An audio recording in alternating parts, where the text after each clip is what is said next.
उत्तराखंड के इलाकों में हाल ही के दिनों में मानव और वन्य जीवों के बीच संघर्ष की घटनाएं लगातार बढ़ रही हैं। भालू, बाघ, तेंदुआ और हाथी जैसे वन्यजीव रिहायशी इलाकों में घुसकर लोगों पर हमला कर रहे हैं। विशेष रूप से भालू के हमले की घटनाएं पिछले 2 महीनों में तेजी से बढ़ी हैं। अक्टूबर से अब तक 14 हमले दर्ज किए जा चुके हैं, जिसके बाद वन विभाग पूरी तरह अलर्ट मोड पर है। विभाग ने सभी जिलों के डीएफओ को स्थानीय लोगों से लगातार संवाद बनाए रखने और उपलब्ध संसाधनों के अधिकतम उपयोग के निर्देश दिए हैं।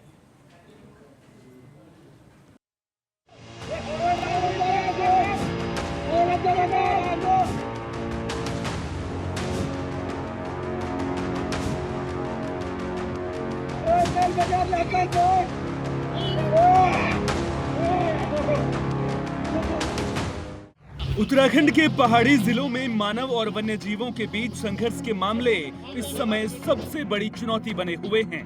पौड़ी, चमोली, रुद्रप्रयाग, बागेश्वर, पिथौरागढ़ और केदारनाथ के वन्य जीव अभयारण्य के इलाकों में भालुओं की मूवमेंट असामान्य रूप से बढ़ रही है। कुछ दिन पहले ही चमोली में एक महिला पर भालू ने हमला कर दिया। हमले में महिला का चेहरा गंभीर रूप से क्षतिग्रस्त हो गया। जिंदगी बचाने के लिए महिला रात भर पेड़ के पीछे छिपी रही। सुबह ग्रामीणों ने महिला को घायल अवस्था में देखा, जिसके बाद महिला को ऋषिकेश एम्स में भर्ती किया गया। महिला की हालत गंभीर बनी हुई है। 2020 से अब तक भालू के हमले की 452 घटनाएं सामने आ चुकी हैं। इस दौरान 14 मौतें भी हुई हैं, जो काफी चिंता का विषय है। भालुओं के हमले से जुड़े आंकड़ों पर नजर डालें तो 2020 में भालुओं के 102 हमले सामने आए थे, जिसमें 3 मौतें हुई थी। इसी तरह 2021 में 97 हमले में 2 मौतें, 2022 में 58 हमले, 1 की मौत, 2023 में 53 हमले, लेकिन मौत किसी की नहीं हुई थी। 2024 में 68 हमलों में 3 की मौत और 2025 में अब तक 74 हमले सामने आ चुके हैं, जिनमें 5 की मौत हो चुकी है।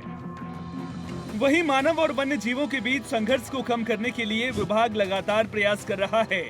मुख्य wild life warden Ranjan Kumar Mishra ने सभी डीएफओ के साथ बैठक कर निर्देश दिए कि भालू और अन्य वन्य जीवों की मूवमेंट को मॉनिटर किया जाए, स्थानीय लोगों को सतर्क रहने की सलाह दी जाए और जहां खतरा ज्यादा हो वहां लोगों को अकेले बाहर न जाने की चेतावनी दी जाए।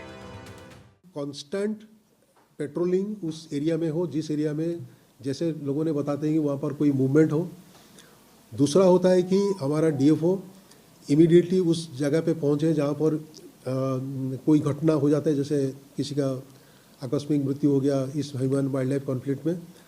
और तीसरा होता है कि उस गांव में इमीडिएटली ज़रूरत पड़ने पर सोलर लाइट लगाए जाए या उस प्रकार का इक्विपमेंट जिसके द्वारा जानवर उस गांव में ना घुस पाए। अभी इस टाइम में हमारा ऑल इंडिया टाइगर एस्टिमेशन का भी ट्रेनिंग कल ही ख़त्म हुआ, तो अभी हमने ये भी कहा है कि जितने हो सकता है आपने ट्रैप कैमरा भी लगाइए, ताकि जानवर का मूवमेंट उस गांव में अगर होता है तो हमको इमीडिएटली पता चले। एवं लोगों के द्वारा जैसे ही हमारे पास कोई भी फीडबैक आता है तो उसके अनुसार हमने इमीडिएटली त्वरित कार्रवाई कराई। सबसे बड़ी चिंता ये है कि भालू उस मौसम में भी सक्रिय हैं जब उन्हें हाइबरनेशन में होना चाहिए।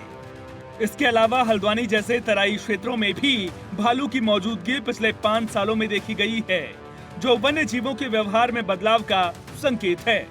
अब भालू ऐसा क्यों कर रहे हैं, इसके संबंध में अगर हम जानना की कोशिश करेंगे कि भालू अक्टूबर एंड और नवंबर से उसको हाइबरनेशन में जाना चाहिए। हाइबरनेशन को मतलब होता है कि वो शीत ऋतु जो आता है उसमें वो सोने में चला जाता है।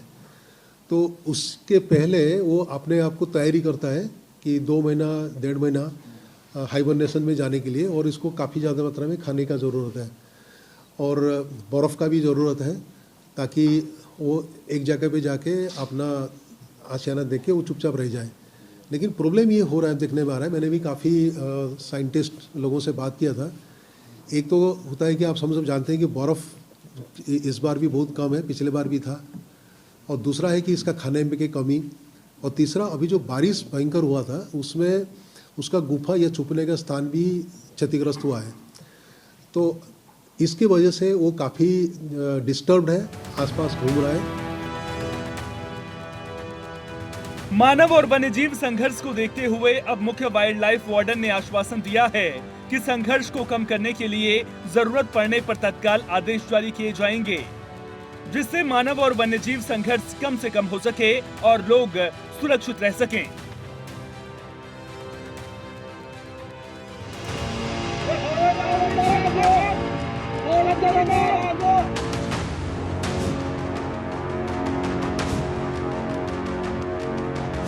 Go, go, go, go, go, go.